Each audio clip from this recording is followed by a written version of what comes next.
একটা রবিবারের দিন আমাদের বাড়িতে বাপুজি মামুনি এসেছে। সকাল থেকে বৃষ্টি আর অনকল ডিউটিও নেই, তাই রাউন্ড দেওয়ার পর গাড়ি নিয়ে চললাম একটা ডে আউটে। রাস্তায় একটু দাঁড়িয়ে গ্রামের আনারসের স্বাদ নেওয়া হচ্ছে। চলেছি একটা হিস্টোরিক্যাল প্লেসে, নাম গড় পঞ্চকোট, পুরুলিয়া জেলাতে। রাস্তাটা বেশ খারাপ হওয়াতে প্রায় 1.5 ঘন্টা লেগে গেল। এখানে আগে পঞ্চকোট রাজাদের রাজত্ব ছিল। পরবর্তীকালে বর্গী আক্রমণের পর এখন শুধু ধ্বংসাবশেষ পড়ে আছে।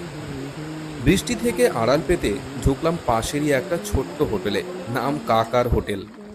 এখানে গরম গরম ভাজা তরকারি আর সবজি দিয়ে লাঞ্চটা বেশ হলো।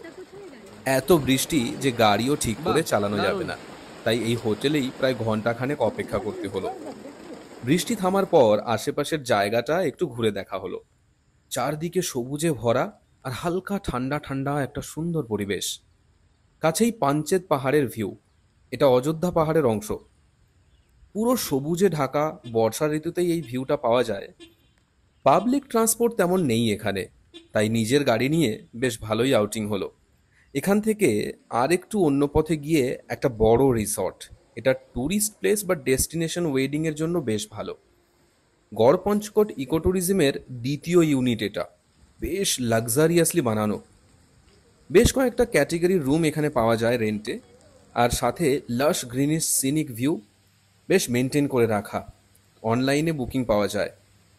এছাড়াও আরও বেশ কয়েকটা রিসর্ট এখানে রয়েছে, সবই অনলাইনে অ্যাভেলেবেল। অনলাইন থেকে বুকিংও পাওয়া যায়। সন্ধ্যা হতে ফিরে চললাম বাড়ির পথে।